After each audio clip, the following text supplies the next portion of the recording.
শোনা যাচ্ছে? হ্যাঁ, শোনা যাচ্ছে, বলো। হ্যাঁ, সুতপাদির দিদা অসুস্থ রয়েছে, তো ও হাসপাতালে রয়েছে, তার জন্য আসবে না। ও আচ্ছা আচ্ছা, ও একটু আগেই আমাকে ফোন করেছিল। না, আমি ফোন করেছিলাম তো। ও, তুমি করেছিলে? আচ্ছা, আমি যেন দেখলাম সুতপা হ্যাঁ। ফোন করেছিল। হ্যাঁ, তুমি করেছিলে। আচ্ছা, চলো তাহলে পরের থেকে শুরু করি, ঠিক আছে? আমাদের আগের দিন power and function of panchayat এই পর্যন্ত হয়েছিল।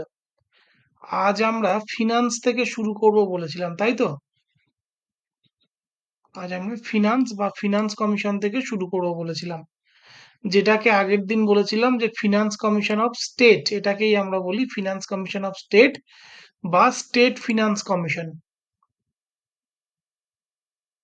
এখান থেকেই আজ আমরা শুরু করব। আচ্ছা, কি বলছে দেখো, the state legislature may authorise a panchayat to levy or collect appropriate taxes, duties, tolls, fees. ঠিক আছে, স্টেট লেজিসলেচার মানে রাজ্যের যে আইনসভা, তারা পঞ্চায়েতকে এই ক্ষমতাটা দিতে পারে যে পঞ্চায়েত ট্যাক্স কালেক্ট করতে পারবে, ডিউটিস, টোলস, ফি। ডিউটিস মানে কোনো একটা নির্দিষ্ট সার্ভিসের জন্য তারা কিছু টাকা নেওয়া, এটাকে আমরা ডিউটিস বলি। মানে রেগুলার বেসিসে টাকা নেওয়া, এটাকে বলি ডিউটিস। ফিজ, যেটা ইরেগুলার বেসিসে কোনো একটা সার্ভিসের জন্য, পার্টিকুলার সার্ভিসের জন্য পার্টিকুলার টাকা।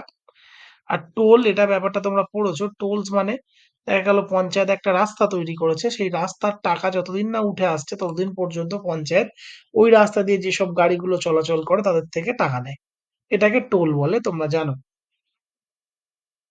আচ্ছা, এগুলো লোকাল টোলস। এছাড়াও টোল হয়, তোমরা দেখবে যে ন্যাশনাল হাইওয়েতেও টোল ট্যাক্স দিতে হয়, সেটা অন্য কারণে, তোমরা জানো সেটা কেন দিতে হয়, এই নিয়ে তোমাদের সাথে আলোচনাও করেছি। সেটা দিতে হয় তার কারণ, গাড়ি কেনার সময় সবাই স্টেটকে ট্যাক্স দেয়, কেন্দ্র সরকারকে ট্যাক্স দেয় না, তাই কেন্দ্র সরকারের রাস্তায় চলতে গেলে ট্যাক্স আলাদা করে দিয়ে দিতে হয়। যাই হোক, তো স্টেট লেজিসলেচার অর্থাৎ রাজ্য সরকার পঞ্চায়েতগুলোকে এগুলো অথরাইজ করতে পারে যে তারা এই ব্যাপারগুলো নিতে পারে, যেটা আমাদের পশ্চিমবঙ্গের ক্ষেত্রে অথরাইজ করা আছে। আর কি বলছে, provide grants in add. Grants in add মানে সাহায্য, to the panchayat from the consolidated fund of the state. স্টেটের যে কনসোলিডেটেড ফান্ড আছে সেখান থেকে, রাজ্যের কনসোলিডেটেড ফান্ড থেকে পঞ্চায়েতগুলোকে এড দিতে পারে বা সাহায্য দিতে পারে, দিয়ে থাকে। Provide funds for crediting all monies of panchayat. পঞ্চায়েতকে কিছু ধার দিতে পারে, ক্রেডিট দিতে পারে রাজ্য সরকার, সেখান থেকেও কিছু ফান্ড টাকা পয়সা দিতে পারে, যে পঞ্চায়েত কিছু ধার নিয়ে কাজ করলো, পরে সেটা আস্তে আস্তে শোধ করে দিতে পারে। আচ্ছা, তো আশা করছি এটা বোঝা গেছে। এই স্লাইডটাতে তেমন ডিফিকাল্ট কিছু নেই। এরপর আসছি ফিনান্স কমিশন। ফিনান্স কমিশনের একটা কাজ আছে, ফিনান্স কমিশনের একটা গঠন আছে। দ্য গভর্নর অর্থাৎ রাজ্যপাল of state shall after every 5 years, প্রত্যেক 5 বছর অন্তর অন্তর, constitute A finance commission to review the financial position of the panchayat. রাজ্যপাল প্রতি 5 বছর অন্তর অন্তর একটা ফিনান্স কমিশন তৈরি করবে। কেন? না, তিনি পঞ্চায়েতের যে পঞ্চায়েতগুলো আছে সেই পঞ্চায়েতগুলোর কি ফাইন্যান্সিয়াল পজিশন আছে সেগুলো রিভিউ করবে এই ফিনান্স কমিশন। তাহলে ফিনান্স কমিশনের মেয়াদকাল কত? 5 বছর। প্রতি 5 বছর অন্তর রাজ্যপাল পুরনো ফিনান্স কমিশন ভেঙে দিয়ে নতুন করে ফিনান্স কমিশন তৈরি করবেন। বোঝা গেছে? প্রথম পয়েন্টটা বোঝা গেছে?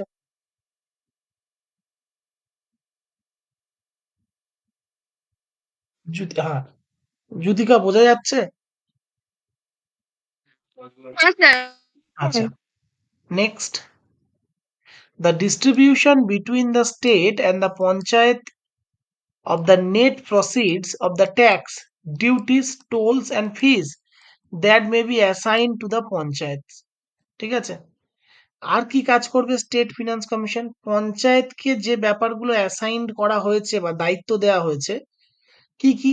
যেমন ট্যাক্স, ডিউটি, টোল, ফিস, এইসব ব্যাপারগুলো স্টেট এবং পঞ্চায়েতের মধ্যে সমানভাবে ডিস্ট্রিবিউট করবে। তার কাজ হবে স্টেট ফিনান্স কমিশনের। ঠিক আছে? যেমন কেন্দ্রের ফিনান্স কমিশন কেন্দ্রের যে রেভিনিউ, বিভিন্ন জায়গা থেকে যে রেভিনিউ গুলো আসে সেগুলোকে কেন্দ্রের ফিনান্স কমিশন কেন্দ্র সরকার এবং রাজ্য সরকারগুলোর মধ্যে বন্টন করে দেয়। রাজ্যের ফিনান্স কমিশনের তাহলে মূল কাজ কি হবে? রাজ্য সরকার রাজ্যের রেভিনিউ সরাসরি রাজ্যের হতে পারে, আবার পঞ্চায়েত থ্রু থেকে যেগুলো আসে সেগুলো হতে পারে। সেগুলোকে কি করবে?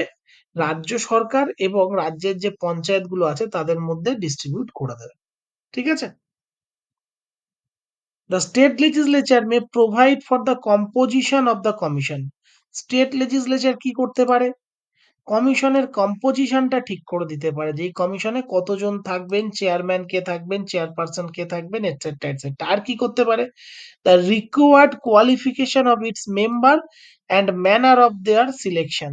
আর করতে পারবে যে কোয়ালিফিকেশন মেম্বার, স্টেট লেজিসলেচার যারা মেম্বার থাকবে তাদের কি কোয়ালিফিকেশন থাকবে, কি যোগ্যতা থাকলে তবেই স্টেট লেজিসলেচার সেই কোনো একজন ব্যক্তিকে ঠিক করে দিতে পারে যে ফিনান্স কমিশনের মেম্বার হতে গেলে তার ন্যূনতম যোগ্যতা কি লাগবে। সেটাকেই বলছে required qualification of it's members and manner of their selection. এবং এই স্টেট লেজিসলেচারের মেম্বারদেরকে, স্টেট লেজিসলেচার না, ফিনান্স কমিশনের মেম্বারদেরকে কিভাবে সিলেক্ট করা হবে সেটাও স্টেট লেজিসলেচার ঠিক করে দিতে পারবে, অর্থাৎ রাজ্যের আইনসভা ঠিক করে দিতে পারবে।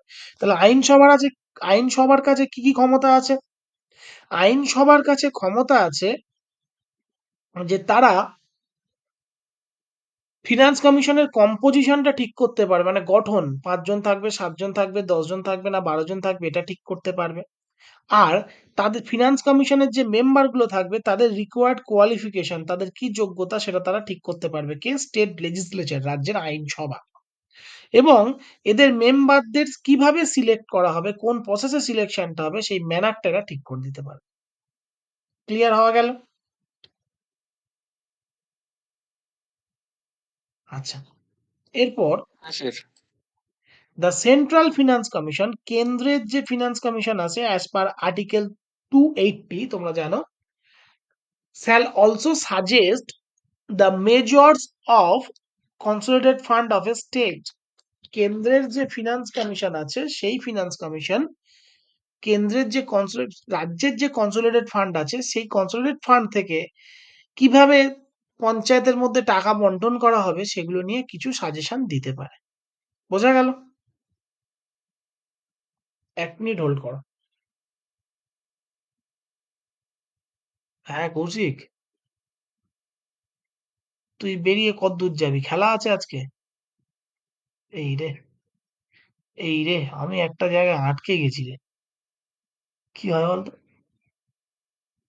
আচ্ছা ঠিক আছে, ঠিক আছে।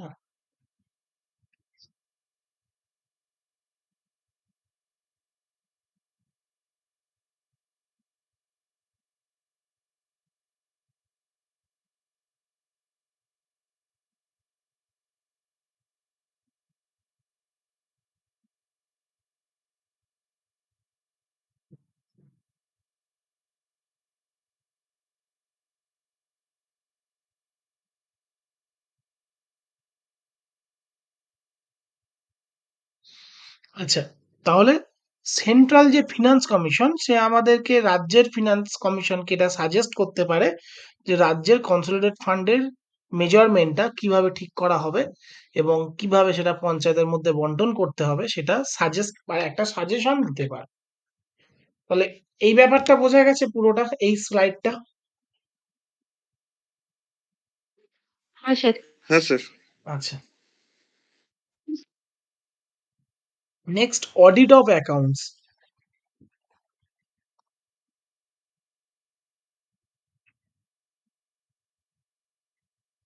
The state legislature may make provisions with respect to the maintenance of accounts by auditing of such accounts. রাজ্যের যে লেজিসলেচার বা আইনসভা এরা একটা আইন তৈরি করতে পারে কি সম্পর্কিত? With respect to the maintenance of accounts, মানে এই ফিনান্স কমিশনের যে অ্যাকাউন্ট সেটা মেনটেন করার জন্য এবং অডিটিং অফ সাচ অ্যাকাউন্টস, এবং এই যে ফিনান্স কমিশনের অডিট বা পঞ্চায়েতগুলোর যে অডিট সেগুলো করার জন্য কিভাবে সেই অডিট গুলো করা হবে, পঞ্চায়েতের অডিট গুলো, সেই সম্পর্কিত একটা আইন কে আনতে পারে? স্টেট ফিনান্স, স্টেট লেজিসলেচার আনতে পারে।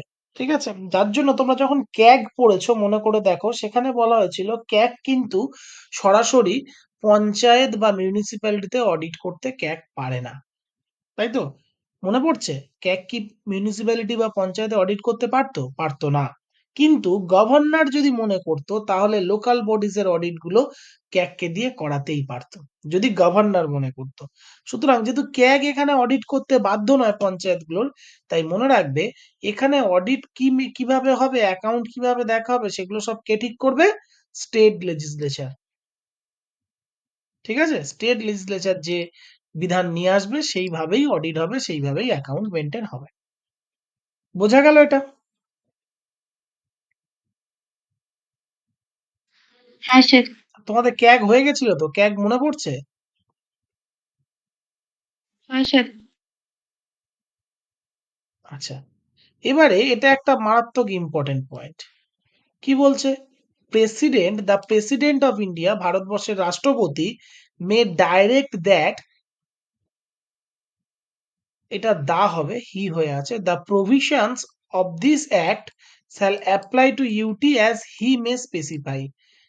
ঠিক আছে, হিটা এখানে হিটা না থাকলেও হবে, বা এটা দা করে দিলেও হবে। দ্য প্রেসিডেন্ট অফ ইন্ডিয়া, ভারতবর্ষের রাষ্ট্রপতি, তিনি এটা ডিরেকশন দিতে পারেন যে ইউটি গুলোতে, মানে ইউটি মানে ইউনিয়ন টেরিটরি গুলো যেখানে পঞ্চায়েত আছে, তাহলে যেখানে আমরা স্টেট লেজিসলেচার ব্যাপারটা তো দেখছি এতক্ষণ, এই যে স্টেট লেজিসলেচার দেখলাম এখানে একটা, এখানে দেখছি স্টেট লেজিসলেচার তারা ফিনান্স কমিশনের কম্পোজিশন ঠিক করতে পারবে, তারা ফিনান্স কমিশনের মেম্বারদের কোয়ালিফিকেশন ঠিক করতে পারবে, তারা কিভাবে ফিনান্স কমিশনের মেম্বারদের সিলেক্ট করা হবে, সিলেকশনের ম্যানার ঠিক করতে পারবে। আবার এখানে দেখছি স্টেট লেজিসলেচার অডিটের জন্য নিজস্ব প্রভিশন নিয়ে আসতে পারবে। এছাড়াও প্রচুর জায়গায় আমরা স্টেট লেজিসলেচারের ক্ষমতা দেখেছি যে বেশ কিছু ক্ষেত্রে স্টেট লেজিসলেচার ঠিক করে দিতে পারবে কিভাবে হবে। যেমন আমরা ওই সেই এখানে দেখেছিলাম, যদি একটু ভালো করে দেখো, চেয়ারম্যান নির্বাচনের ক্ষেত্রে, ঠিক আছে, সেখানেও দেখেছিলাম যে চেয়ারম্যান কিভাবে হবে, সেখানেও স্টেট লেজিসলেচার নিজের মতো করে ঠিক করতে পারবে। বোঝা গেল? তাহলে যেখানে স্টেট লেজিসলেচার নেই, তাহলে ইউটি মানে কি? ইউনিয়ন টেরিটরি, তাহলে সেখানে তো আমি বলতে পারবো না যেখানে স্টেট লেজিসলেচার আছে। ইউনিয়ন টেরিটরি যেগুলো আছে, যেমন আন্দামান নিকোবর, যেমন লাক্ষাদ্বীপ, যেমন আহ পুদুচেরি, ঠিক আছে, এই সমস্ত জায়গায়, পুদুচেরিতে তবু একটা লেজিসলেচার আছে, তারা নিজের মতো করে, স্টেট লেজিসলেচার নাই থাকুক, লেজিসলেচার আছে। যেখানে লেজিসলেচার নেই সেই সমস্ত ইউটিতে বা ইউনিয়ন টেরিটরিতে কি করতে পারে? প্রেসিডেন্ট নিজের মতো করে এইগুলোকে অ্যাপ্লাই করতে পারে, যে স্টেট লেজিসলেচারের জায়গাগুলো কে চলে আসবে সেখানে? প্রেসিডেন্ট। তার মানে আন্দামান নিকোবরে, এখানে এটা তো একটা ইউটি, এখানে ফিনান্স কমিশনের সদস্য সংখ্যা ঠিক করবে কে? প্রেসিডেন্ট। এখানে ফিনান্স কমিশনের সদস্যদের কি যোগ্যতা হতে পারে বা ন্যূনতম যোগ্যতা কি থাকা উচিত, কে ঠিক করবেন? প্রেসিডেন্ট, তাই তো?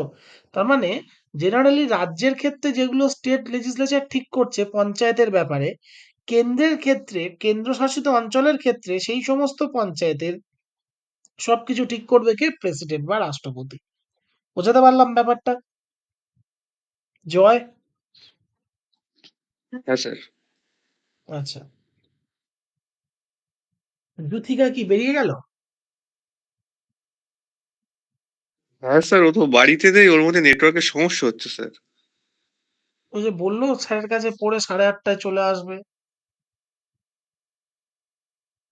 হ্যাঁ, ও মাসির বাড়িতে আছে। ও আচ্ছা। আচ্ছা, তারপরে আমরা যেটা দেখছি সেটা হচ্ছে এক্সেমটেড স্টেটস অ্যান্ড এরিয়াস। ঠিক আছে, কোন কোন এরিয়াগুলো এক্সেমটেড, মানে এই পঞ্চায়েত রাজ সিস্টেমের মধ্যে পড়ছে না। কোন কোন এরিয়াগুলো পঞ্চায়েত রাজ সিস্টেমের মধ্যে পড়ছে না? কে কে পড়ছে না? জম্মু অ্যান্ড কাশ্মীর, জম্মু অ্যান্ড কাশ্মীরে কিন্তু পঞ্চায়েতি ব্যবস্থা নেই। নাগাল্যান্ড, নাগাল্যান্ডে কিন্তু পঞ্চায়েতি ব্যবস্থা নেই। মেঘালয়াতে পঞ্চায়েতের ব্যবস্থা নেই। মিজোরামেও পঞ্চায়েত নেই। ঠিক আছে, তাহলে এই সমস্ত রাজ্য কিন্তু পঞ্চায়েত নেই, খুব ভালো করে মাথায় রাখতে হবে, এগুলো পরীক্ষায় আসে। Are the scheduled areas and the tribal areas in the স্টেটের মধ্যে, রাজ্যের মধ্যে, প্রত্যেকটা রাজ্যে যে scheduled এরিয়া আছে বা ট্রাইবাল এরিয়া আছে সেই সমস্ত জায়গায় কিন্তু পঞ্চায়েত থাকে না। আর কি, the hill area of Manipur, মণিপুরের যে হিল এরিয়া আছে, যে পাহাড়ি অঞ্চল আছে সেখানে, এটা ফর হবে, FOR, for which a district council exist, যার জন্য একটা ডিস্ট্রিক্ট কাউন্সিল আছে কিন্তু সেখানে পঞ্চায়েত নেই। আর Darjeeling district of west Bengal, west বেঙ্গলের দার্জিলিং এ কিন্তু পঞ্চায়েত নেই, for which Darjeeling Gorkha hill council exist, যেখানে দার্জিলিং গোর্খা হিল কাউন্সিল আছে। আবার এই এক্সেমটেড যে স্টেট বা এরিয়া, এগুলোকে বাড়াতে পারে কারা? Parliament. Parliament May exist, sorry extend this, parliament এটাকে এক্সটেন্ড করতে পারে। অর্থাৎ কোন কোন জায়গায় পঞ্চায়েত থাকবে না সেই সমস্ত ক্ষেত্রগুলো ডিসাইড কে করতে পারবে? পার্লামেন্ট। বোঝা গেল? তাহলে আমাদের এই স্লাইডটা মুখস্থ করতে হবে, কোন কোন পশ্চিমবঙ্গের কোন কোন জায়গায় বা কোথায় পঞ্চায়েত ব্যবস্থা নেই, ভারতবর্ষের কোন কোন রাজ্যে পঞ্চায়েত ব্যবস্থা নেই। ঠিক আছে, এই সমস্ত করতে, যেমন জম্মু কাশ্মীর, নাগাল্যান্ড, মেঘালয়, মিজোরাম, এখানে এক পঞ্চায়েত ব্যবস্থা টোটালি নেই। মণিপুরের হিল অঞ্চলে সেখানে পঞ্চায়েত ব্যবস্থা নেই, সমতলে পঞ্চায়েত ব্যবস্থা আছে। ঠিক আছে, এগুলো কিন্তু আমাদেরকে মনে রাখতে হবে।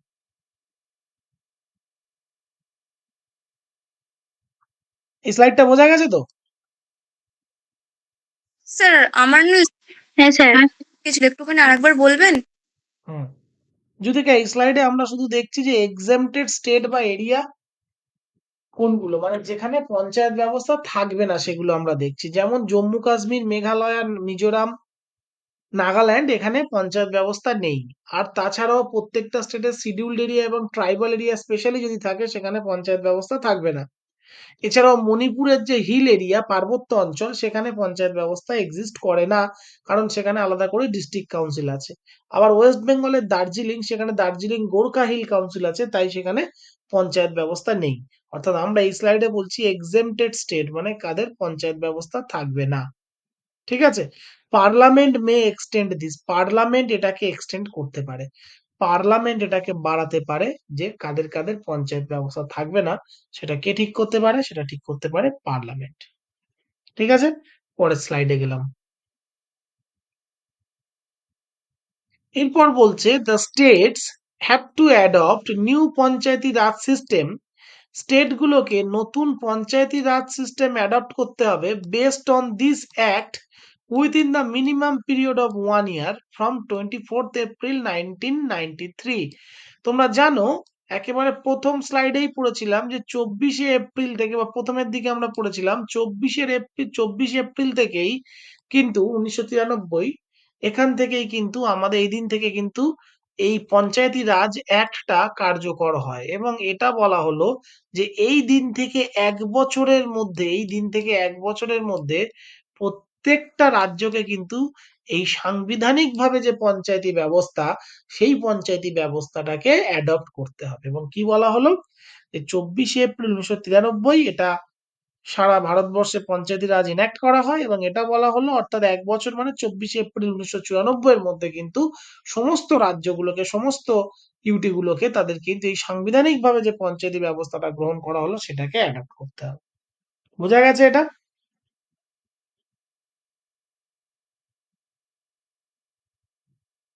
আচ্ছা।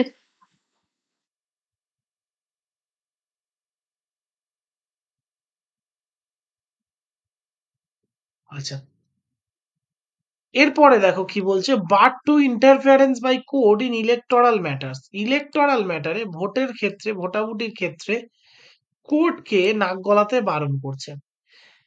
একটা এক্সেপশন বলি, কোর্ট কিন্তু কোনোদিনই পঞ্চায়েত ভোটের ক্ষেত্রে নাক গলায় না, বা গলাতো না।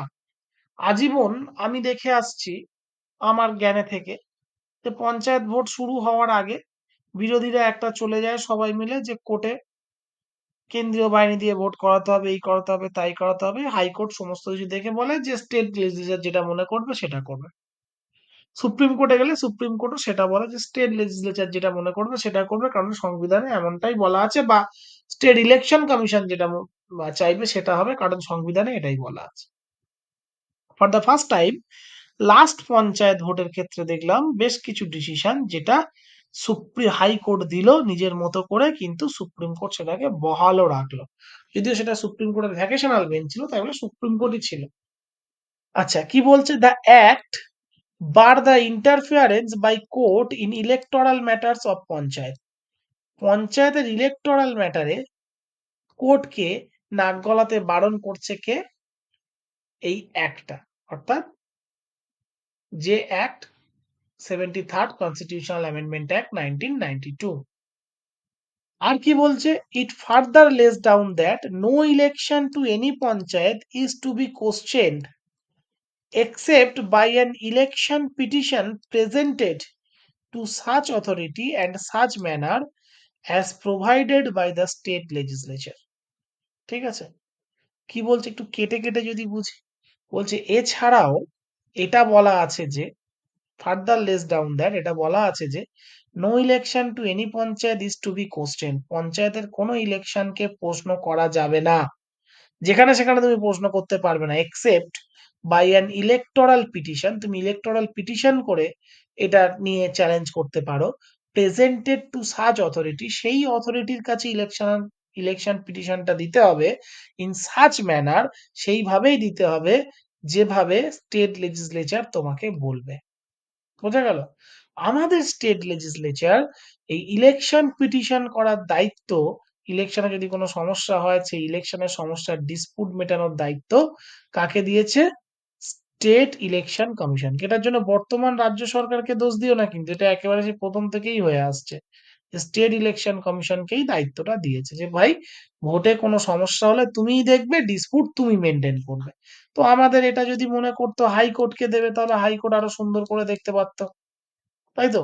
ডিসপুট বা কোন রকম কোশ্চেন যদি থাকতো সেটা হাইকোর্ট মেনটেন করতে পারতো, কিন্তু আমাদের এই কোশ্চেন মেনটেনিং এর দায়িত্ব কিন্তু স্টেট ইলেকশন কমিশনকেই দেওয়া হয়েছে। তাহলে মূল বক্তব্য এই দ্বিতীয় বুলেটিনটা কি আমি বোঝাতে পারলাম? হ্যাঁ স্যার। রোহিত কি বলছে? হ্যাঁ স্যার, বুঝতে পেরেছি।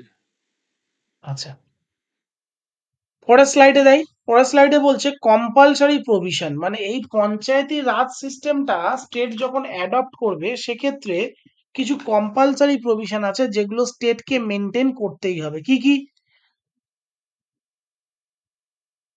অরিজিনাল অফ গ্রাম পঞ্চায়েত, ঠিক আছে, অর্গানাইজেশন বা origination of gram panchayat, sorry gram সভা।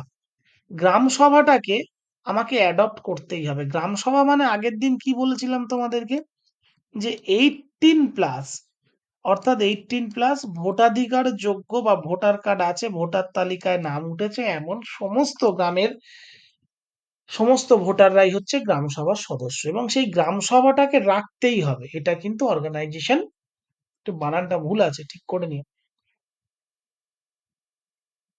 এটা কিন্তু আমাদের কম্পালসারি প্রভিশনের মধ্যে পড়ছে, যে অর্গানাইজেশন অফ গ্রাম সভা। আচ্ছা, next, establishment of panchayat at 3 level, যেখানে যেখানে পঞ্চায়েত হবে সেগুলো কিন্তু ত্রিস্তরীয় পঞ্চায়েত হতেই হবে। যদিও একটা এক্সেপশন আছে, তোমরা জানো, পড়েছো কালকেই, যে 20 লাখের নিচে জনসংখ্যা হলে ইন্টারমিডিয়েট লেভেল বা মধ্যবর্তী লেভেলটা তারা নাও রাখতে পারে। বোঝা গেল? তাহলে কম্পালসারি প্রভিশন যেগুলো করতেই হবে তার মধ্যে কি কি পড়ছে আমার? তার মধ্যে পড়ছে যে গ্রাম সভা থাকতেই হবে, পঞ্চায়েত যেখানে আছে সেখানে গ্রাম সভা থাকবেই। কেউ বলতে পারবে না স্যার আমার এলাকায় গ্রাম সভা বলে কিছু হয় না। আচ্ছা, ত্রিস্তরীয় পঞ্চায়েত হতেই হবে, 3টে লেভেল থাকতেই হবে। ডিস্ট্রিক্ট লেভেল, তার নিচে থাকবে ব্লক লেভেল, তার নিচে ভিলেজ লেভেল, অর্থাৎ জেলা পরিষদ, তার নিচে থাকবে পঞ্চায়েত সমিতি, তার নিচে থাকবে গ্রাম পঞ্চায়েত। আচ্ছা, তারপর direct election at all 3 levels, 3টে লেভেলেই কিন্তু ভাই ডাইরেক্ট ইলেকশন করাতে হবে। বোঝা গেল? তাই তোমরা ওই 3টে ব্যালটে ভোট দাও। আর কি বলছে? Minimum age of a candidate should be 21 years, 21 বছর মিনিমাম এজ একটা ক্যান্ডিডেটের, মানে পঞ্চায়েতের যিনি প্রতিনিধিত্ব করবেন ভোটে, তার হতেই হবে। 21 বছরের নিচের ক্যান্ডিডেট কোন একটা স্টেট লেজিসলেচার মনে করলো যে আমি কালকের আমার রাজ্য থেকে আইন পাস করিয়ে নেবো, নিয়ে বলবো যে 18 বছর বয়স হলেই ভোটে দাঁড়ানো যাবে, এমনটা করা যাবে না। আর compulsory provision reservation of seats for SC and ST, SC এসটির জন্য কিন্তু সিট রিজার্ভেশন রাখতেই হবে। কোনো রাজ্য সরকার যদি মনে করে যে আমার রাজ্য থেকে বিল পাস করি আমার রাজ্যে এসটি এসসি সিট পঞ্চায়েতে রাখবো না, এটা কিন্তু করা যাবে না। Reservation of 1/3 for women, 1/3 reservation কিন্তু ওমেনদের জন্য রাখতেই হবে, কম্পালসারি প্রভিশন। অর্থাৎ প্রতি 100 জনে মিনিমাম 33টা আসন কিন্তু মহিলাদের জন্য সংরক্ষণ করতেই হবে। আর establishment of state election commission, state election commission প্রত্যেকটা রাজ্যে কিন্তু থাকতেই হবে। Constitution of state finance commission after every 5 years, প্রত্যেক 5 বছর অন্তর অন্তর স্টেট ফিনান্স কমিশন তৈরি করতেই হবে। বোঝা গেল? এগুলো হচ্ছে কম্পালসারি প্রভিশন, অর্থাৎ পঞ্চায়েত ব্যবস্থা যখন চালু হবে 1994 সালের 24শে এপ্রিলের মধ্যে এই প্রভিশন গুলো প্রত্যেককে অ্যাডপ্ট করতেই হবে। এবারে কিছু ভলেন্টারি প্রভিশন আছে, অর্থাৎ যেগুলো স্টেট চাইলে রাখতে পারে, নাও রাখতে পারে। কি কি voluntary provision? giving representation to the members of parliament and the state legislature in the panchayats at different levels falling with their constituency। অর্থাৎ দেখা গেল যে আমাদের এই গ্রাম পঞ্চায়েত, আমাদের গ্রাম পঞ্চায়েতের মধ্যেই আমাদের গ্রাম পঞ্চায়েতরা যে এমএলএ এর আন্ডারে পড়ে, সেই এমএলএ মানে সেই এমএলএ কে আমি কি বলবো? স্টেট লেজিসলেচারের মেম্বার, ঠিক আছে? বা আমাদের যে পঞ্চায়েত সমিতি, এটা যে এমপির আন্ডারে পড়ে, তাদেরকে আমরা পঞ্চায়েতের বিভিন্ন স্তরের একটা অনারারি মেম্বারশিপ হিসেবে মেম্বারশিপ দিতে পারি। যেমন বলতে পারি যে যতগুলো এমএলএ আছে এই পঞ্চায়েতের, আমাদের এমএলএ কে পঞ্চায়েত সমিতির একজন সদস্য পদ দেব। বা এমপি যিনি আছেন, দক্ষিণ 24 পরগনায় যে 4টে এমপি আছেন, এই 4টে এমপি কে আমি জেলা পরিষদের 4 জন মেম্বার হিসাবে যুক্ত করব। এগুলো কিন্তু করতে পারে স্টেট লেজিসলেচার যদি মনে করে। এটা ভলেন্টারি প্রভিশন, করতে হবেই এমন ব্যাপার নয়, মানে আগের গুলোর মতো নয় যে কম্পালসারি করতে হবে, এটা ভলেন্টারি, করলে করতে পারে, না করলে না করতে পারে। আর কি বলছে? Providing reservation of seats for backward classes, মানে ওবিসি দের জন্য, ব্যাকওয়ার্ড ক্লাসের জন্য, ওবিসি যারা ব্যাকওয়ার্ড ক্লাসেস যারা, তাদের জন্য কিন্তু সিট রিজার্ভেশন করা যেতেই পারে। বোঝা গেল? সেটা রাজ্য ঠিক করবে। রাজ্য যদি মনে করে যে ওবিসিদের জন্য আমি পঞ্চায়েতে, যেমন ওম্যানদের জন্য আছে, এসসি এসটি দের জন্য আছে, তেমন অ্যাজ পার পপুলেশন যদি ওবিসিদের জন্য করতে চায়, তাহলে সেটা রাজ্য করতে পারে। এবং আমাদের রাজ্যে বর্তমানে এটা আছে, ওবিসিদের জন্য পঞ্চায়েতে সিট রিজার্ভেশন আছে। আচ্ছা, তাহলে ভলেন্টারি প্রভিশন এবং কম্পালসারি প্রভিশনের মধ্যে মূল পার্থক্যটা বোঝা গেল কি?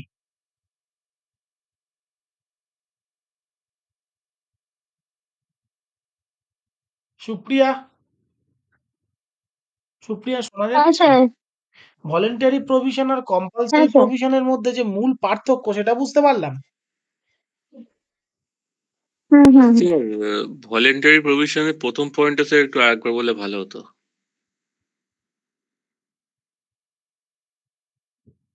ভলেন্টারি প্রভিশনের প্রথম পয়েন্টটা বলছে যে পঞ্চায়েত এরিয়াগুলো যেসব এমপি কনস্টিটিউয়েন্সির মধ্যে পড়ে বা এমএলএ কনস্টিটিউয়েন্সির মধ্যে পড়ে, পার্লামেন্টের মেম্বার বা স্টেট লেজিসলেচার মেম্বারদের কনস্টিটিউয়েন্সির মধ্যে পড়ে, তাদেরকে, যেমন তোমার রোহিত, তোমার পঞ্চায়েতের নাম কি? স্যার হারোয়া। হাড়োয়া। হাড়োয়া, তোমার ওখানে এমএলএ এর নাম কি? এমএলএ হচ্ছে, স্যার নামটা এই মুহূর্তে ভুলে গেছি। বোঝো কি কত রাজনৈতিক সচেতন, দেখো একটা ছেলে তার এমএলএ এর নাম জানে না। ঠিক আছে, 3টে স্তর আছে, কি কি আছে? জেলা পরিষদ আছে, ব্লক লেভেলটাকে কি বলি? পঞ্চায়েত সমিতি বলি। তারপরে ভিলেজ পঞ্চায়েত আছে, ভিলেজ পঞ্চায়েত ছেড়ে দিলাম। তোমার যে ব্লক, সে হাড়োয়া 1 বা হাড়োয়া 2, সেই ব্লকে পঞ্চায়েত সমিতির একজন সদস্য পদ হিসেবে আমি ওই লোকাল এমএলএ কে, তোমাদের যে এমএলএ আছে তাকে আর সদস্য পদ হিসেবে তাকে পঞ্চায়েত সমিতির সদস্য করা যেতেই পারে। আর তোমার এমপির নাম কি? রোহিত, তোমার অঞ্চলের এমপি কে লোকসভার? স্যার, আগে তো হাজী নুরুল ইসলাম ছিল, এখন তো মারা গেছে, এখন তার ছেলে হয়েছে। তুমি এলাকায় আর থেকো না।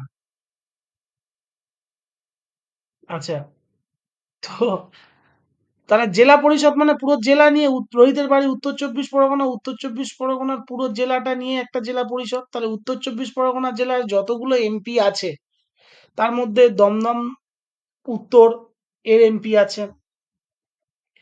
আচ্ছা, বসিরহাটের একটা এমপি আছে, বারাসাতের একটা এমপি আছে, আর একটা আসন আছে। কি আছে? বসিরহাট, বারাসাত, দমদম, আর কি আছে উত্তর চব্বিশ পরগনায়? বনগাঁ। ঠিক আছে, বোঝা গেল? তাহলে এই সমস্ত এমপিরা, যেহেতু এদের এমপিদের যে কনস্টিটিউয়েন্সি গুলো আছে, সেই কনস্টিটিউয়েন্সি গুলো এই জেলার মধ্যে পড়ে, তাই এমপিদেরকেও চাইলে আমরা এখানে কি করতে পারি, জেলা পরিষদের দেখা গেল এই চারজনকে আমরা মেম্বার হিসাবে যুক্ত করতে, অনারারি মেম্বার, ভোটাভুটির মাধ্যমে না। সেটাই বলছে giving representation to the members of parliament and state legislature in the panchayat at different levels falling with their constituency। পঞ্চায়েতের ডিফারেন্ট লেভেলে তাদেরকে আমরা, যাদের যেসব এমপি এমএলএ দের কনস্টিটিউয়েন্সি পড়ছে, তাদেরকে বিভিন্ন লেভেলে আমরা সদস্য পদ দিতে পারি বা রিপ্রেজেন্টেশন দিতে পারি। বোঝা গেছে? স্যার, আচ্ছা, তাহলে ভলেন্টারি প্রভিশন মানে এগুলো আমরা করতে পারি, বা স্টেট, আমরা মানে স্টেট, রাজ্য সরকার বা রাজ্যের আইনসভা এগুলো রাখতে পারে, নাও রাখতে পারে। আচ্ছা, এবারে কি বলছে, এটা খুব important. On the basis of the recommendation of Balwant Rai Mehta committee, Balwant Rai Mehta কমিটির রেকমেন্ডেশনের উপর নির্ভর করে সেই একেবারে শুরুতে first panchayat was set up in Rajasthan. রাজস্থানে ভারতবর্ষের প্রথম পঞ্চায়েত শুরু হয়েছিল অ্যাট নাগৌর ডিস্ট্রিক্ট, রাজস্থানের নাগৌর ডিস্ট্রিক্টে। ঠিক আছে, তারিখটা ছিল 2nd অক্টোবর 1959, 2রা অক্টোবর 1959 এটাতে শুরু হয়েছিল। কেন 2রা অক্টোবর সেটা তোমরা জানো, গান্ধীজির জন্মদিন। কেন গান্ধীজির জন্মদিন, কেন আর্টিকেল 40 সাথে গান্ধীজির কি সম্পর্ক, এই নিয়ে বিস্তর আলোচনা তোমাদের সাথে করেছি। ইনাগুরেটেড বাই জওহরলাল নেহেরু, জওহরলাল নেহেরু এটাকে উদ্বোধন করেছিল। ঠিক আছে, এবং তাছাড়াও তোমরা জানো there are total 29 provisions in 11th schedule. 11th শিডিউলে পঞ্চায়েতের মধ্যে মোট 29 খানা প্রভিশন আছে। আচ্ছা, এবার একটু ডিটেলস আমাদের গঠনটা দেখবো। প্রথমটাকে বলা হচ্ছে ভিলেজ পঞ্চায়েত, একেবারে গ্রাসরুট লেভেলটাকে আমরা বলি ভিলেজ পঞ্চায়েত বা গ্রাম পঞ্চায়েত। ঠিক আছে, গ্রাম পঞ্চায়েত কি থাকে, generally consist of one panchayat pradhan and such number of members. ঠিক আছে, অনেকগুলো মেম্বার থাকে এবং একটা পঞ্চায়েত প্রধান থাকে, এদেরকে নিয়ে তৈরি হয় গ্রাম পঞ্চায়েত। আচ্ছা, এই গ্রাম পঞ্চায়েতের প্রধান এবং মেম্বারদেরকে অফিসিয়ালি অ্যাপয়েন্ট করা, অবশ্যই ভোটে যেতে তারপর তো একটা অ্যাপয়েন্ট করতে হয়, তারপর তো শপথ বাক্য পাঠ করানো বা অ্যাপয়েন্টমেন্ট লেটার দিতে হয়। They all are appointed by BDO, block development officer, কিন্তু এই পঞ্চায়েতের প্রধান এবং মেম্বারদেরকে অ্যাপয়েন্ট করে থাকেন। ক্লিয়ার? স্যালারি, এদের স্যালারি কেমন হয়, কনসার্ন পঞ্চায়েত ফান্ড, প্রত্যেকটা পঞ্চায়েতে যেমন ফান্ড আছে সেরকম ডিফার করে। এমন নয় যে আমি একটা পঞ্চায়েতের মেম্বার আর পাশের পঞ্চায়েতের একটা মেম্বার একই স্যালারি পাবে, এমন ব্যাপারটা নয়। কিন্তু দেখা গেল যে এটা দেখা গেল আমার পঞ্চায়েত অঞ্চল, এবারে এখানে এই পঞ্চায়েত অঞ্চলে টোটাল 6জন মেম্বার আছে, এই 6টা ক্ষেত্র, এরা 6জন একই স্যালারি পাবে আমার পঞ্চায়েতের স্ট্রেংথ হিসাবে। আবার পাশের পঞ্চায়েতের যে মেম্বার আছে দেখা গেল এখানে এরকম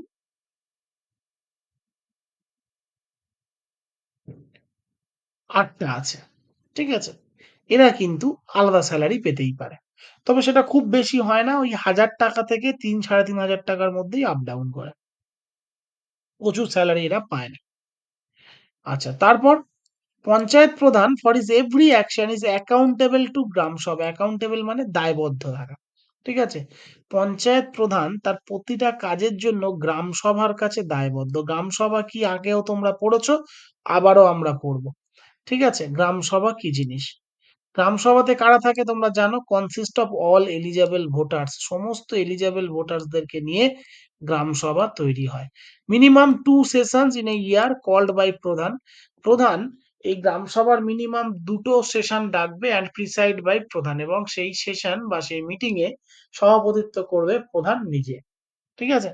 কিছু কিছু গ্রাম পঞ্চায়েতে দেখবে যে বছরে একবার দুবার কখনোই হয় না, সেটা আনঅফিসিয়ালি হয়ে যায়, অফিসিয়ালি হয় না। বছরে একবার দেখবে সেখানে তোমরা পঞ্চায়েত অফিসের সামনে একটু ভিড় হয়, একটু তিরপল টাঙানো হয়, বেশ কিছু মানুষজন থাকে, তাদের কিছু বক্তব্য শোনা হয়, লেখা হয়, তারপরে এই সিঙ্গাড়া জিলিপি খাইয়ে ছেড়ে দেওয়া হয়। ওটাই গ্রাম সভা। ঠিক আছে? স্যার বছরে দুবার তো হতেই হবে। হ্যাঁ, দুবার হয়। কোনো কোনো পঞ্চায়েতে তোমরা বলবে স্যার আমাদের এখানে কোনোদিনই হয় না। সেটা তোমরা দেখতে পাও না, কিন্তু ভিতরে ভিতরে ঠিক হয়ে যায়। ভিতরে ভিতরে কেমন হয় পরে বলছি। আচ্ছা, কোরাম। কোরাম মানে মিনিমাম কত গ্রামসভার কত সদস্য হাজির থাকবে তবে গ্রামসভা হয়েছে বলে আমরা অফিসিয়ালি ধরবো। 1/20 অফ টোটাল ভোটার্স। ঠিক আছে? 120 মানে 5%, তাই তো? অর্থাৎ 100 জনের মধ্যে 5 জন। দেখা গেল যে টোটাল ভোটার আছে, মানে টোটাল গ্রামসভার সদস্য আছে 1000 জন। তাহলে মোট, বা 10,000 জন, তাহলে মোট কতজন সদস্য উপস্থিত থাকলে গ্রামসভা হয়েছে বলে মনে করব? তাড়াতাড়ি বলো, তোমরা ম্যাথ করো, খুব ইজি ম্যাথ। 500 জন। টুম্পা 500 ঠিক জন। বলছে?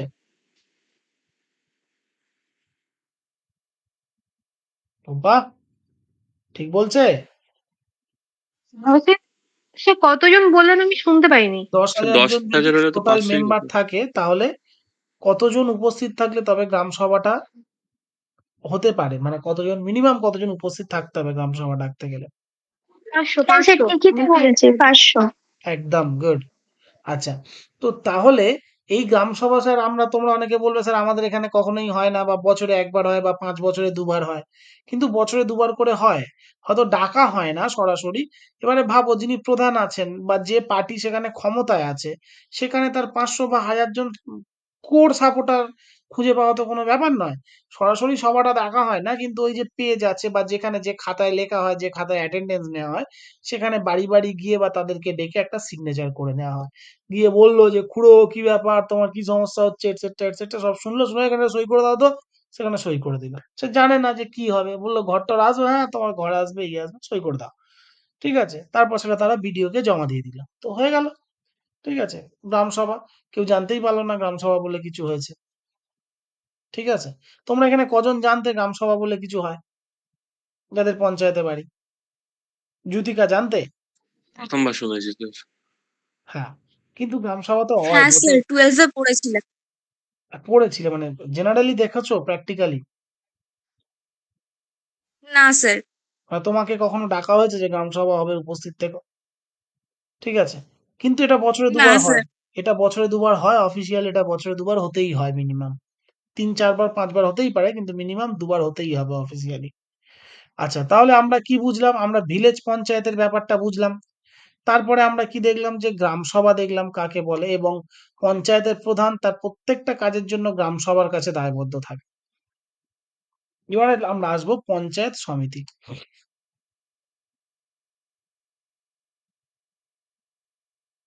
দেখো এত সুন্দর করে সবকিছু সাজানো আছে ভারতবর্ষের নিয়মগুলো, যে পঞ্চায়েত প্রধান গ্রাম সভার কাছে দায়বদ্ধ থাকবে আইনত ভাবে। গ্রাম সভা বলবে যে কি লাগবে তাদের, পঞ্চায়েত প্রধান সেটা করতে বাধ্য থাকবে। তারপরেও করাপশন হয়, সেই জন্য এক বিখ্যাত ব্রিটিশ দার্শনিক বলেছিলেন যে পাওয়ার কোরাপ্টস, মানে পাওয়ার থাকলেই করাপশন হবে, অ্যান্ড অ্যাবসলিউট পাওয়ার কোরাপ্টস অ্যাবসলিউটলি। পাওয়ার যত অ্যাবসলিউট হবে সে তত আরো অ্যাবসলিউট করাপশন করবে আর কি, আরো সুন্দর করে, আরো কঠিন করে করাপশনটা করবে। তো যার জন্য পঞ্চায়েত প্রধান হয়ে গেলে তাদের এখন দারুণ একটা পাওয়ার চলে আসে। ঠিক আছে? অজানা ক্ষমতা তাদের মাথার উপর চলে আসে, সেখান থেকেই করাপশনটা হয়। বর্তমানে তো একটা জোক বা মিম, যেটাই বলো, যে মার্কেটে পাওয়া যায়, সেখানে বলা হয় যে মানুষ বেঁচে থাকে মাঝখানে, উপরে থাকে ভগবান আর নিচে থাকে প্রধান, তার মাঝে মানুষগুলো বেঁচে আছে। আচ্ছা, যাই হোক, নেক্সট, পঞ্চায়েত সমিতি। পঞ্চায়েত সমিতি মানে এই যে তোমাদের দুটো উদাহরণ এখানে দেখালাম, যে পরপর দুটো গ্রাম পঞ্চায়েত, এরকম পরপর বহু গ্রাম পঞ্চায়েত নিয়ে, বা 15 থেকে 20টা গ্রাম পঞ্চায়েত একত্রে নিয়ে তৈরি হয় পঞ্চায়েত সমিতি।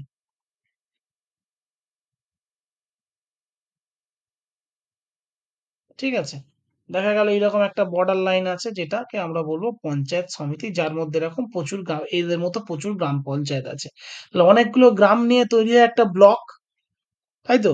সেই পঞ্চায়েত সমিতি কোন লেভেলে হয়? ব্লক লেভেলে হয়। বোঝা গেল? তাহলে কি বলছে পঞ্চায়েত সমিতিতে? একটু দেখা যাক। এক্সিকিউটিভ হেড হচ্ছে বিডিও, পঞ্চায়েত সমিতির এক্সিকিউটিভ হেড বিডিও, বিডিও হচ্ছে পঞ্চায়েত সমিতির এক্সিকিউটিভ হেড। আচ্ছা, consist of one member elected from each panchayat, প্রত্যেক পঞ্চায়েত থেকে একটা করে মেম্বার ইলেক্ট করা হয়। তাহলে পঞ্চায়েত সমিতি থেকে, এখান থেকে একটা পঞ্চায়েত সমিতির মেম্বার পুরো এই গ্রাম পঞ্চায়েত থেকে, এই গ্রাম পঞ্চায়েত থেকে একটা পঞ্চায়েত সমিতির মেম্বার, আমি ধরলাম এই পঞ্চায়েত সমিতির মধ্যে টোটাল এরকম 20টা গ্রাম পঞ্চায়েত আছে। তাহলে এই পঞ্চায়েত সমিতির মোট মেম্বার সংখ্যা কত? সমিতির মোট সদস্য সংখ্যা কত হবে? 20 জন। তাই তো? বোঝা গেল? যতগুলো পঞ্চায়েত আছে প্রত্যেকটা থেকে একটা একটা করে নিয়ে একজন একজন করে জিতে মোট 20 জন হয়। সেটাই বলা হচ্ছে, দেখো, consisted one member elected from each panchayat. আর panchayat pradhan by his post, এবং প্রত্যেকটা পঞ্চায়েতের প্রধান তার পদাধিকার বলে ওই গ্রাম পঞ্চায়েতে, বা সরি, পঞ্চায়েত সমিতির সদস্য হিসাবে থাকবে। তার মানে এই 20 জন এখান থেকে আসছে, প্রত্যেকটা থেকে একটা একটা করে যাচ্ছে, টোটাল 20 জন, এবং 20টা গ্রাম পঞ্চায়েতের প্লাস 20 জন প্রধান আছে। তাহলে টোটাল বডি, টোটাল কত তৈরি হচ্ছে? 40 জন। ঠিক আছে, তার মধ্যে 20 জন এরা ভোট ছাড়া আসছে, পঞ্চায়েত প্রধান হিসেবে পদাধিকার বলে আসছে, আর প্রত্যেকটা পঞ্চায়েত সমিতি থেকে একজন করে নির্বাচিত হয়ে আসছে, নির্বাচিত 20 জন, মোট হবে 40 জন। মানে যদি 20টা থাকে, একটা ব্লকের মধ্যে যদি 20টা গ্রাম পঞ্চায়েত থাকে তবেই, 15টা থাকতে পারে, 10টা থাকতে পারে। কি বোঝা যাচ্ছে? এই 3টে পয়েন্ট পরপর বোঝা গেল? হ্যাঁ স্যার। আচ্ছা, আর কি বলছে? All MLAs and MPs living in this area or block without minister, minister নয়, মানে মন্ত্রী নেই বা মন্ত্রিত্ব পায়নি এমন এমএলএ বা এমপিরা যদি ওই ব্লকের মধ্যে, পঞ্চায়েত সমিতি মানে তো ব্লক এরিয়া, যদি ওই ব্লকের মধ্যে থাকে তাহলে তারাও কিন্তু সেখানে পার্টিসিপেট করতে পারে। সাধারণত আমাদের পশ্চিমবঙ্গের ক্ষেত্রে তারা ওখানে নাক গলায় না, এমএলএরা থাকলেও এমপিরা থাকে না। আচ্ছা, সেশন, এই পঞ্চায়েত সমিতির সেশন কেমন হবে? Minimum 2 session in a year called by BDO, ডাকবে কে? বিডিও। দুটো সেশন, পঞ্চায়েত সমিতির মিনিমাম 2খানা সেশন বছরে ডাকা হবে। কে ডাকবে? বিডিও। অ্যান্ড প্রিসাইড বাই সভাপতি, পঞ্চায়েত সমিতির চেয়ারপারসনকে বলা হয় সভাপতি, আগের দিন পড়েছো। এবং সেই সেশনে সভাপতিত্ব করবেন সভাপতি, অর্থাৎ বিডিও থাকবেন। তাহলে বিডিও কে নিয়ে এই সেশনে মোট থাকবে 41 জন। কারণ আগের এক্সাম্পলটা অনুযায়ী বলেছিলাম যে 20 জন নির্বাচিত প্রত্যেকটা থেকে একটা করে, আর 20টা গ্রাম পঞ্চায়েতের প্রধান সবাই মিলে হলো 40 জন, আর বিডিও নিয়ে হচ্ছে 41 জন। তাহলে এই সেশনটা ডাকবে কে? সমন করবে কে? ডেকে পাঠাবে কে? বিডিও ডাকবে, যে এই সময় আসুন, চিঠি পাঠাবে যে এই সময় আমাদের একটা সভা হবে বা মিটিং হবে। এবং ওই দিন ওই মিটিং এ সভাপতিত্ব কে করবে? সভাপতি। অর্থাৎ পঞ্চায়েত সমিতির ওই যে নির্বাচিত 20 জন, এই নির্বাচিত 20 জনের মধ্যে একজন হয় চেয়ারপারসন। কিভাবে চেয়ারপারসন হয় সেটা আগের দিন বলেছি। হতে পারে সেই চেয়ারপারসনটা এই যারা বেশি সংখ্যক আছে তাদের থেকে হতে পারে, বা রাজ্য সরকার যদি মনে করে যে পুনরায় চেয়ারপারসনের ভোট হবে সেইভাবেও করতে পারে। তো আমাদের ক্ষেত্রে যারা বেশি আসন সংখ্যা পায় তাদের মধ্যে থেকেই একজন ভোট দিয়ে তাদের মধ্যে থেকেই একজন হয়। তাহলে মনে রাখবে এটা, যে মিনিমাম 2টো সেশন বছরে হবে এবং সেশন ডাকবে বিডিও, আর সেশনে সভাপতিত্ব করবে সভাপতি। ঠিক আছে, বোঝা গেছে এটা? হ্যাঁ স্যার। জ্যোতিকা, বোঝা গেছে? হ্যাঁ স্যার। আচ্ছা, এবারে একটা কথা ভাবো, যিনি সভাপতি আছেন তার এক্সিকিউটিভ অফিসার হচ্ছে বিডিও। তুমি প্রচুর লেখাপড়া করলে, ডব্লিউবিসিএস এ প্রথম দিকে র্যাঙ্ক করলে, তারপর এক্সিকিউটিভ অফিসার হলে, বিডিও হলে, আর পাড়ার নেতারা তারা কিন্তু সভাপতি হয়ে যাবে। তারপর বিডিও কিন্তু সভাপতিকে স্যার বলবে। সভাপতির এক্সিকিউটিভ অফিসার হচ্ছে বিডিও, মানে সভাপতির বলতে পারো তার কাজকর্মগুলো করে দেওয়ার দায়িত্ব বিডিওর। ঠিক আছে, বিডিও সভাপতির আন্ডারেই কাজ করে, কারণ এটা গণতান্ত্রিক দেশ। জনগণের নেতা, জনগণ যাকে নেতৃত্ব দিয়েছে তার কদর এখানে সব থেকে বেশি। আচ্ছা, আবার চলে আসছি এরপর জেলা পরিষদ। জেলা পরিষদটা কি, যদি আবার এই আগের এক্সাম্পলে চলে যাই, তাহলে এরকম এই হলুদ বর্ডার যেটা, সেটা দেখছি একটা ব্লক। তাহলে একটা জেলার মধ্যে অনেকগুলো ব্লক থাকে। এরকম অনেকগুলো ব্লক নিয়ে যদি পুরো স্লাইডটা আমি ধরি, যদি স্লাইডটাকে পুরোটাই যদি ধরি, অন্য কালার করে দিই, কি কালার করা যায়, সাদা। এই পুরো স্লাইডটাকে ধরে নিলাম যে এটা দেখা গেল একটা ডিস্ট্রিক্ট। তাহলে এই ডিস্ট্রিক্টের মধ্যে, এই পুরো ডিস্ট্রিক্টের মধ্যে এরকম যতগুলো ব্লক থাকবে, দেখা গেল এই ডিস্ট্রিক্টের মধ্যে এরকম 60টা ব্লক আছে বা 50টা ব্লক আছে, ঠিক আছে? এদেরকে নিয়ে তৈরি হবে জেলা পরিষদ। এখানে আর একটা এরকম ব্লক আছে ধরলাম, এখানে একটা এরকম ব্লক আছে, এখানে একটা ব্লক আছে, এরকম করে এদেরকে নিয়ে তৈরি হবে কি, জেলা পরিষদ। বোঝা গেল? সমস্ত ব্লকগুলো, একটা ডিস্ট্রিক্টে যত ব্লক আছে, পুরো ডিস্ট্রিক্টের সমস্ত ব্লক নিয়ে তৈরি হচ্ছে আমার জেলা পরিষদ। আচ্ছা, জেলা পরিষদের executive head DM, district magistrate যিনি, তিনি হচ্ছেন জেলা পরিষদের এক্সিকিউটিভ হেড। আচ্ছা, it consist of one member from each panchayat samiti. প্রত্যেকটা পঞ্চায়েত সমিতি থেকে একটা করে মেম্বার থাকবে জেলা পরিষদের মেম্বার হিসেবে। তার মানে এখান থেকে একজন জেলা পরিষদের মেম্বার হিসেবে নির্বাচিত হয়ে আসবে, এখান থেকে একজন জেলা পরিষদের মেম্বার নির্বাচিত হবে, এখান থেকে একজন হবে, এখান থেকে একজন হবে। এরকম যদি আমি ভাবলাম যে এখানে 40খানা ব্লক রয়েছে, তাহলে 40টা ব্লক থেকে 40 জন হবে। এবং তার সাথে বলছে অনারারি হিসাবে, সাম্মানিক হিসাবে, এই এরিয়ার এমএলএ বা এমপি যারা আছে এই ডিস্ট্রিক্টের, উইদাউট মিনিস্টার, যারা মন্ত্রী নয়, তারা, মিনিস্টার হলে তো দায়িত্ব বেশি থাকে, তারা এদিকে থাকার সুযোগ পাবে না, তারা এখানে থাকলে থাকতে পারে। ঠিক আছে? আচ্ছা, এখানে কি হতে পারে, মিনিমাম দুটো সেশন, এটা এখানেও তাই, মিনিমাম দুটো সেশন বছরে ডাকা হবে, কল্ড বাই ডিএম। এখানে সেশন ডাকবে কে, মিটিং ডাকবে কে, ডিএম ডাকবে। অ্যান্ড প্রিসাইডস বাই সভাধিপতি, অর্থাৎ জেলা পরিষদের, তাহলে এখানে কতজন আমরা ধরেছিলাম হাইপোথেটিক্যালি, আরেকবার দেখে নিই, 40 জন ধরেছিলাম, ঠিক আছে? তাহলে জেলা পরিষদের এই 40 জন সদস্যের মধ্যে একজন চেয়ারপারসন নির্বাচিত হন। যেভাবে প্রধান হয়, যেভাবে সভাপতি হয়, সেভাবে একজন হবে চেয়ারপারসন। সেই চেয়ারপারসনকে আমরা কি বলবো, সেই চেয়ারপারসনকে বলি সভাধিপতি। ডিএম যিনি একজন আইএএস অফিসার, তিনি কিন্তু সভাধিপতির এক্সিকিউটিভ। বোঝা গেল? সভাধিপতি অর্ডার করবে যে আপনি এটা করুন, ডিএম বলবে ইয়েস স্যার বা ইয়েস ম্যাম, এটা আমি করে দিচ্ছি। আবার সভাধিপতি বলবে এই কাজটা কতদূর, আমার কাছে হিসেব নিয়ে আসুন, ডিএম সেই হিসেবের কাগজ নিয়ে সভাধিপতিকে দেখাবে। এটাই ভারতবর্ষের গণতন্ত্র। বোঝা গেল? সুতরাং আইএএস হও, আইপিএস হও, যাই হও, কারোর আন্ডারে তোমাকে কাজ করতেই হবে। আচ্ছা, এই পর্যন্ত বোঝা গেছে কি? হ্যাঁ স্যার। আচ্ছা, হ্যাঁ স্যার। নেক্সট, এটাই আমাদের আজকে লাস্ট স্লাইড, যে কিছু ইম্পর্টেন্ট আর্টিকেল, এই তিনটে অবশ্যই আমরা মনে রাখবো। এটা কিন্তু অন্য কোনো পরীক্ষাতে না এলেও, সব পরীক্ষাতে আসে না, তবে বর্তমানে সিজিএল এ যদিও এটা চলে এসেছিল, স্টেট ইলেকশন কমিশনটা, ইলেকশন অফ পঞ্চায়েত, এটা এসেছিল সিজিএল এর একটা শিফটে, একটা স্টুডেন্টই বললো, কারণ এখন তো সিজিএল অফলাইন হয় না, আমরা কোশ্চেন পাই না, তো স্টুডেন্টদের কাছ থেকে যেটুকু জানতে পারি। তো মনে রেখো, আর্টিকেল 243 এতে থাকে গ্রাম সভা, আর্টিকেল 243 আই অনুযায়ী আছে স্টেট ফিনান্স কমিশন, আর 243 কে এটাতে আছে ইলেকশন অফ পঞ্চায়েত বা election commission of state, election of panchayat বা যেটাকে আমরা বলতে পারি ইলেকশন কমিশন অফ স্টেট।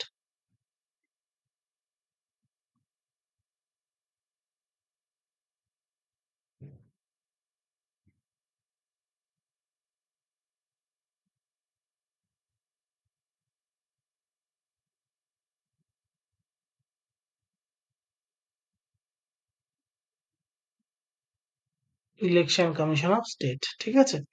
তো এই ব্যাপারটা কিন্তু তোমরা মনে রাখবে, ইলেকশন কমিশন অফ স্টেট, এটা এটাতে আছে। এই তিনটে আর্টিকেল খুব ভালো করে মনে রাখবে, ঠিক আছে? আজকে আর এক্সট্রা কিছু করাবো না, একটু দেরি আমারও হয়ে গেছিল ফিরতে।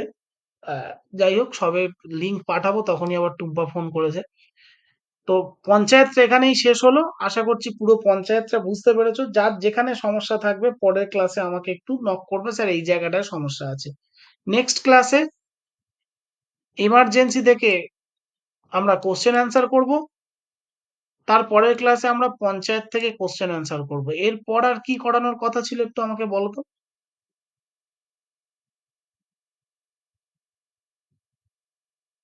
বলো এরপর।